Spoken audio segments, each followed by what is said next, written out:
Burkina Faso's military has taken power in a coup just weeks before an election, but it's not the first African country to experience a military takeover. So why are coups so common in some parts of Africa, and what can governments do to stop them? This is Inside Story.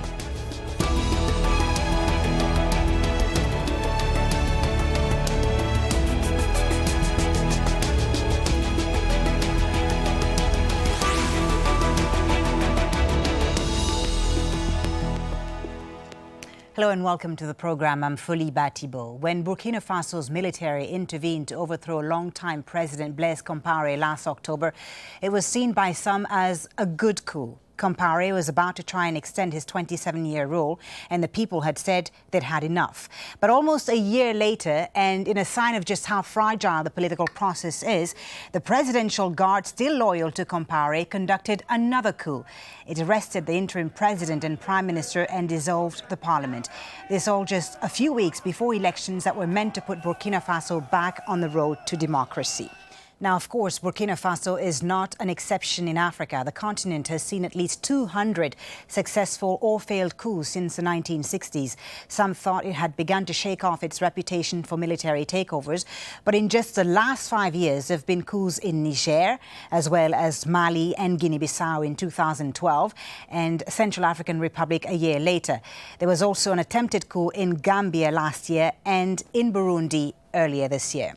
So why do military takeovers seem so common in Africa? Let's bring in our guests for today's Inside Story.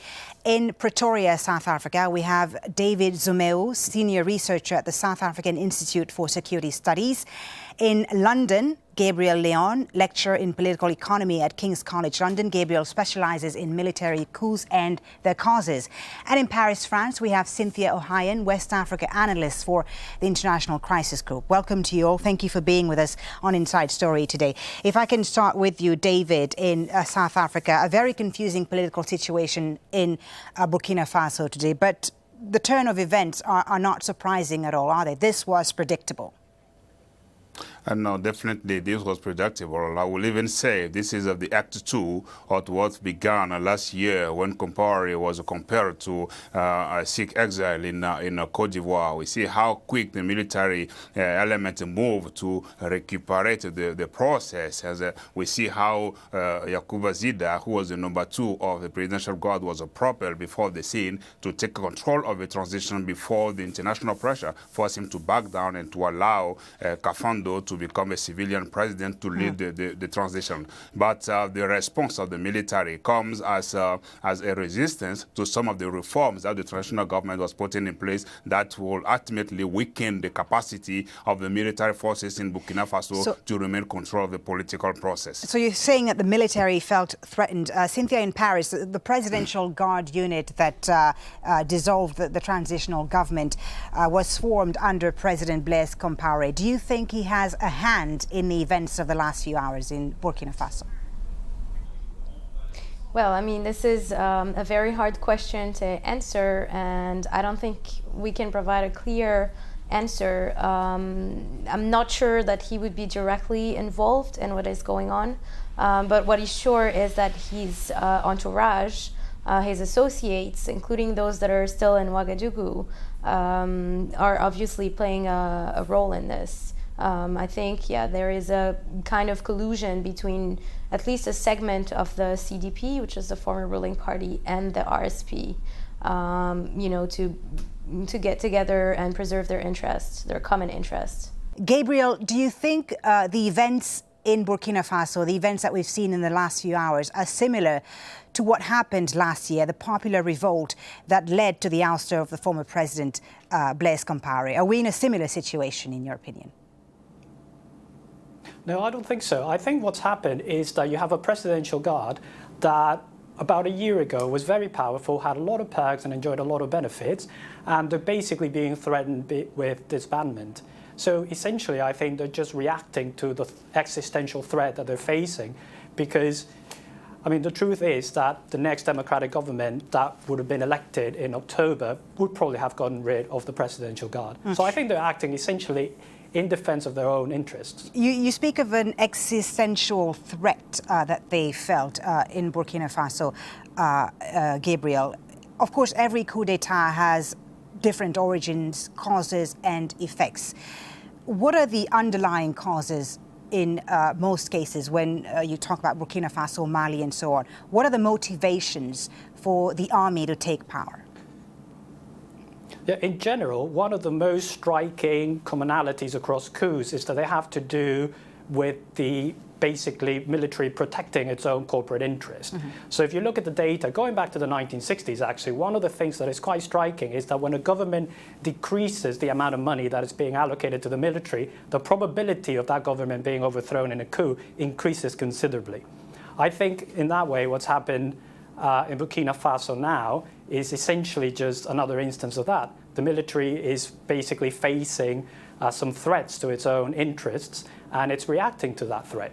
So I think there are a lot of commonalities with a lot of other coups in Africa. David, what about the idea that the military also in some cases takes over because they represent the people's concern? Is that the case in Burkina Faso, or can you give us an example where that's been the case? The military took over because the people wanted them to step in.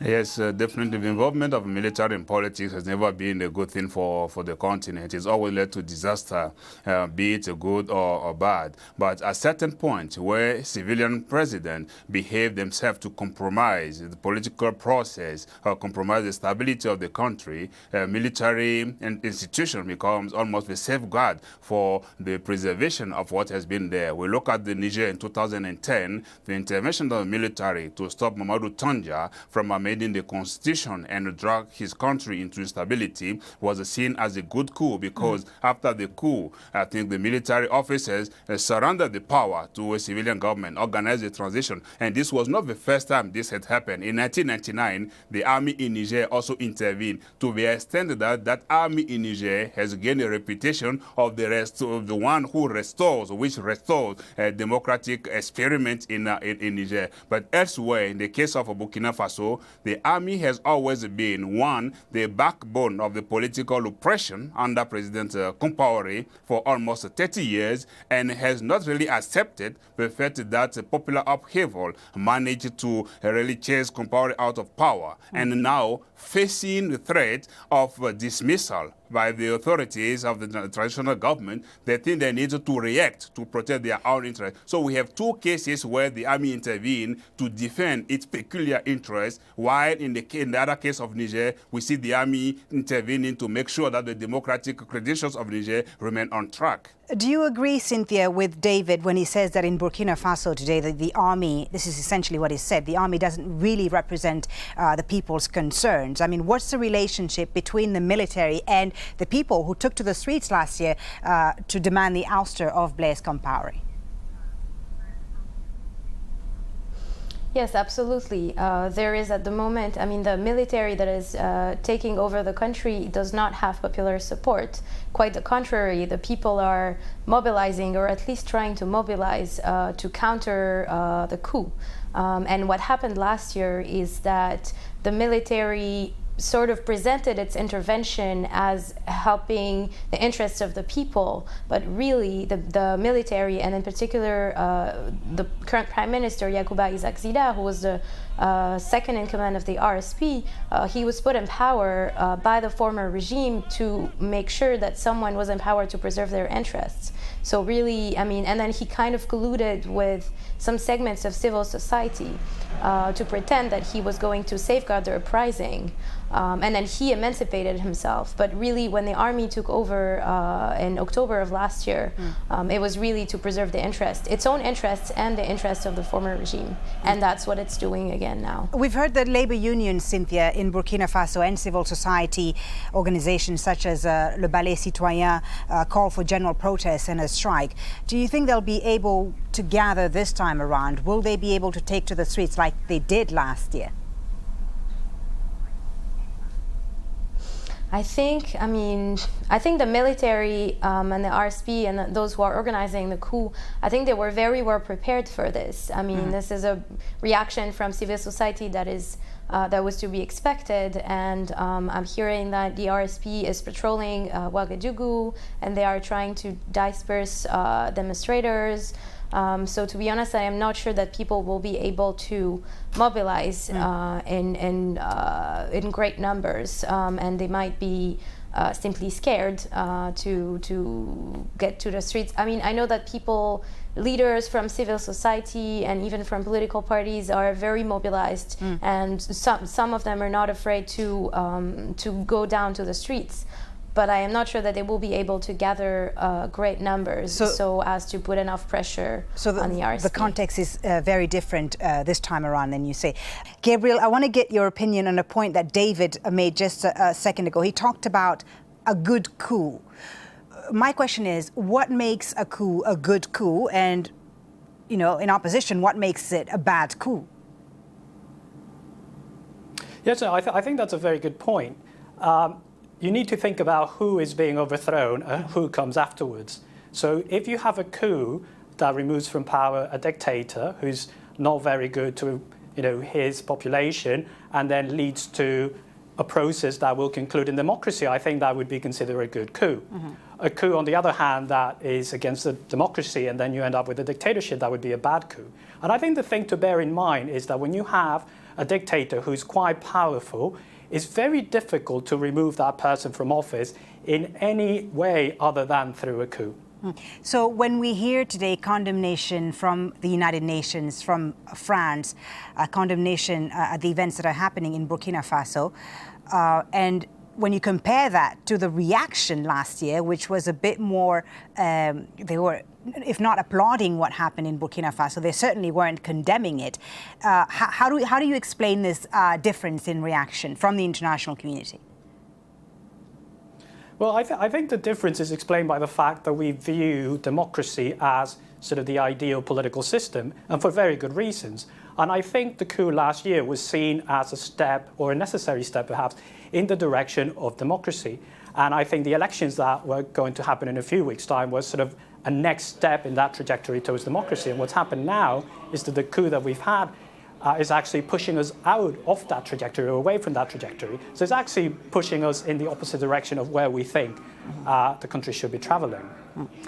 David, in Pretoria, I want to ask you about the reaction of the regional bodies, the African Union, the Economic Community of West African States, ECOWAS. I think the reaction has come on it was timely. I think since this morning, I think the three organizations, ECOWAS, African Union and the UN, have issued a joint communique condemning what was happening in Burkina Faso. And after the proclamation of what they said is a new republic, the African Union issued an immediate communique, said that everything happening, or every decision taking the military junta will not be considered. And then the next step from African Union and ECOWAS will be how to impose a sanction on those who are now ruining the hope of a democratization, the completion of the transition in Burkina Faso, because the elections are only planned to take place in 3 weeks, and the campaign was supposed to start on Saturday. So this came to disrupt all the effort that the AU,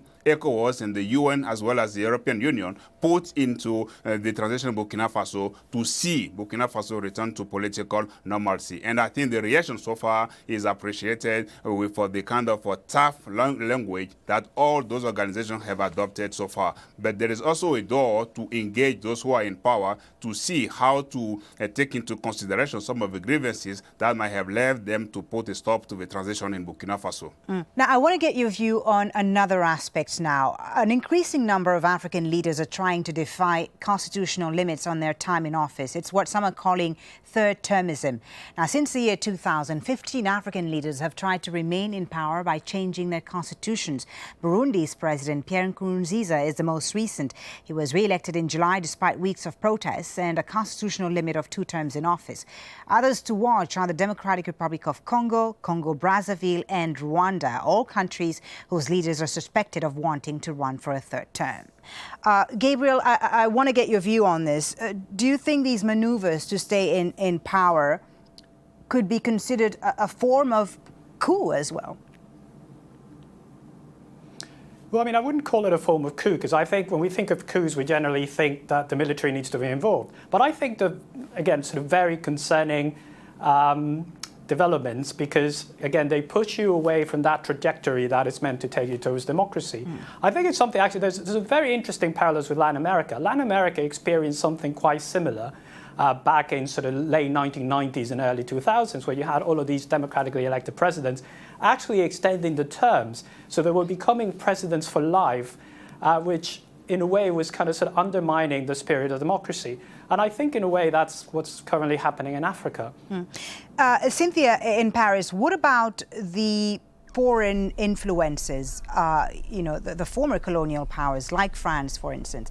What role can they play in reducing the risk of coups in African countries, in perhaps convincing these leaders not to run for a third term? Is there still, do you think there's still a possibility that these former colonial powers can influence what's happening on the African continent? They have an important role to play, indeed. The most important leverage that they have, especially in the case of Burkina Faso, is international aid. Burkina Faso is very dependent on international aid. Basically, the state cannot function or cannot function properly without aid. And I mean, I think this stick worked pretty well last year. There was a lot of international pressure when Lieutenant Colonel Zida seized power. There was a lot of pressure that eventually made him give power back to a civilian to lead the transition.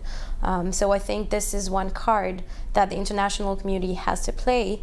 And hopefully they will play this card, and this will have an impact in negotiations that will have to start at some point to find a way out of the situation. But the sure thing is that the foreign players also have their own interests to preserve.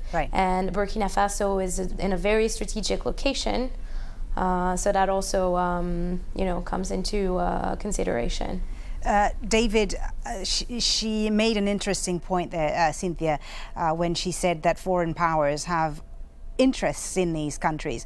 Does that mean that some of these foreign powers, like France, for instance, have also had a hand in what's happened in these military coups?